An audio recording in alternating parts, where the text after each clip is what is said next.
أعوذ بالله من الشيطان الرجيم بسم الله الرحمن الرحيم رب اشرح لي صدري ويسر لي أمري واحلل عقدة من لساني يفقهوا قولي.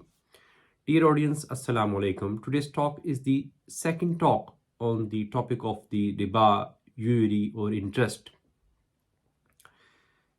In today's talk, I will be aiming to seek further references from the Kitabullah, from the verse number 275 of Surah Al-Baqarah, verse number 161 of the Surah An-Nisa, and verse number 278 and 279 of the Surah Al-Baqarah. It is very important and relevant to apply the message of the Kitabullah onto the current practices and try to get the best information from the text of the revealed knowledge. This Kitabullah, Furqan Hamid. This Kitabullah is the Kitab-al-Muhaymin. This Kitab, this revealed knowledge oversees all the practices which are present in the society. The prohibition of riba is not a new thing for the ummah of the Prophet Muhammad sallallahu alaihi wasallam. This prohibition has been there for the earlier prophets as well. Riba was prohibited to the Musa alayhi salam in the Torah. It was prohibited, but it was prohibited in the Bible as well. But in the present world, we see a lot of corruption, a lot of different practices when it comes to the riba. Allah subhanahu wa ta'ala has not categorized riba into different types or kinds, but if we see the present Muslim world, we see different people telling different types of riba, whereas Allah subhanahu wa ta'ala has not categorized riba into different types. And I will also try to seek references today from the Kitabullah about on what thing the riba applies. In my last talk, I did say that riba does not only include the money matters, it includes everything which comes in someone's possession. So I'm going to commence today's talk with the recitation of the part of the verse number 275 of Surah Al-Baqarah. In this verse, Allah subhanahu wa ta'ala has addressed humanity. Allazina ya'kuluna riba la yakumuna illa kama yakumul lazi yatakhabbathu ash-shaytanu min al-mas. Those who gorge themselves on usury behave but as he might behave, whom Satan has confounded with his touch. Let us concentrate on this part of the verse. This is a very important and strong message for the whole of the humanity, and it's very important to understand what is being delivered through the ayat, through the messages of the Kitab-e-Aziz. Allah subhanahu wa ta'ala is addressing Allazina ya'kuluna riba, that the people or the communities or the individuals who eat riba, who eat interest usury, who take back more from what they have lent. La yakumuna, they are not standing on anything, they haven't got any stance, illa except kama yakumul lazi yatakhabbathu ash-shaytanu min al-mas. So they are standing on something to which the Satan has violently beaten, has forcefully struck. In my previous talk, I did explain the meaning of the khabata.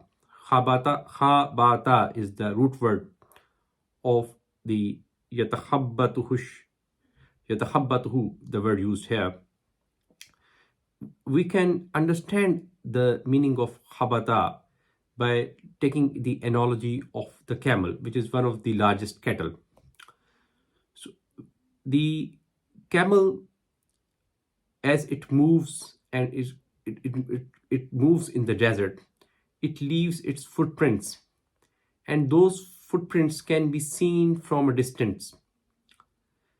Here the word used here is khabata. Here the same camel is hitting the ground, beating the ground violently, forcefully, leaving his footprints. Similarly, the people who consume riba, the Satan has beaten them violently, struck them with full force, and has left his paws, his footprints on their hearts. يَتَخَبَّطْهُ الشَّيْطَانُ مِنَ الْمَسِّ. And that touch of Satan is just like a snake. We can take the example of one of the largest snakes in the world, like an anaconda snake.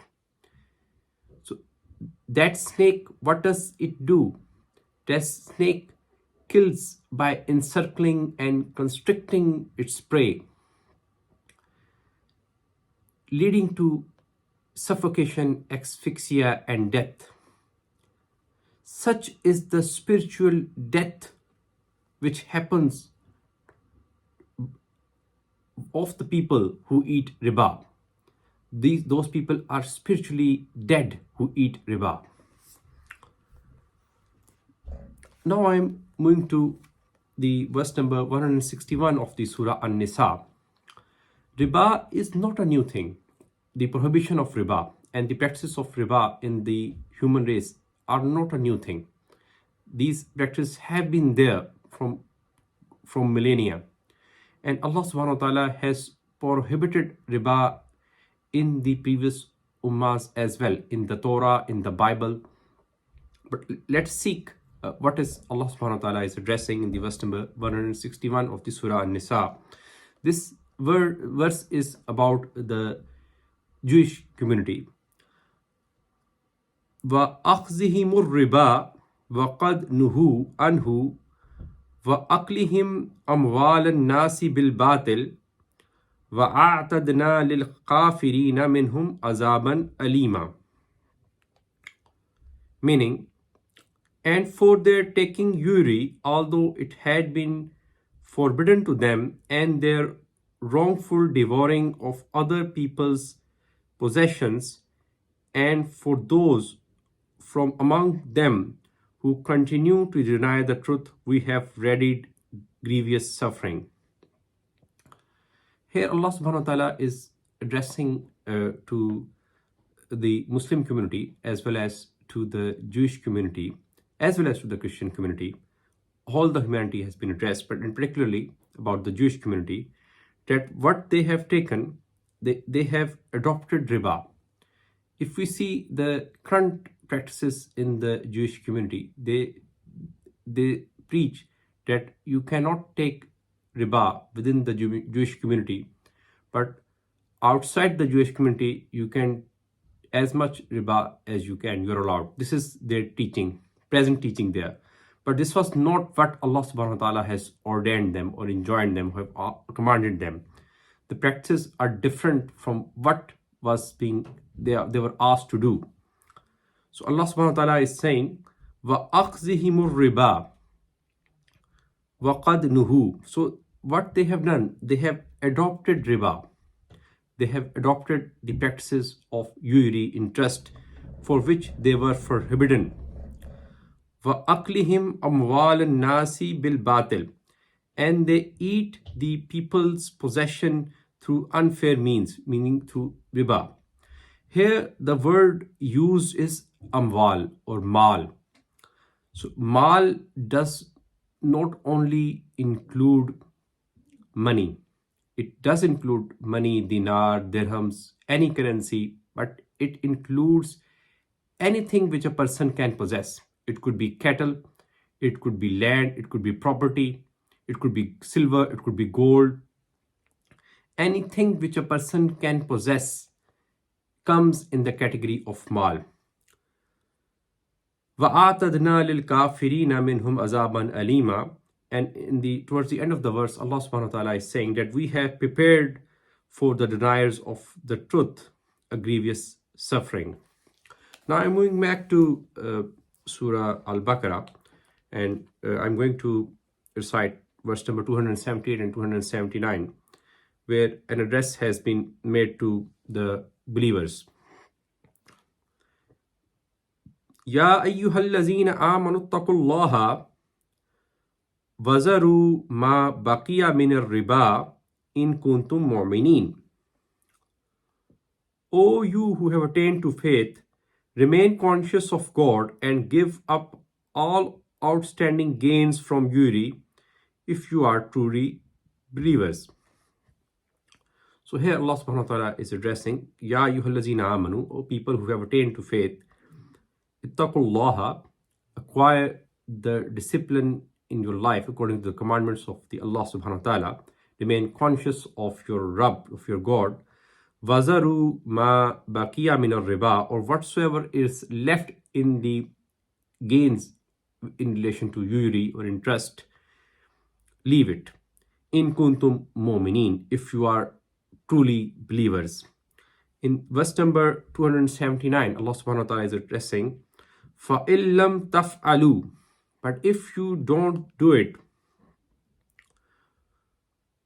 فَإِن لَمْ تَفْعَلُوا فَأْذَنُوا بِحَرْبٍ مِّنَ اللَّهِ وَرَسُولِهِ وَإِن تُبْتُمْ فَلَكُمْ رُؤُوسُ أَمْوَالِكُمْ لَا تَظْلِمُونَ وَلَا تُظْلَمُونَ.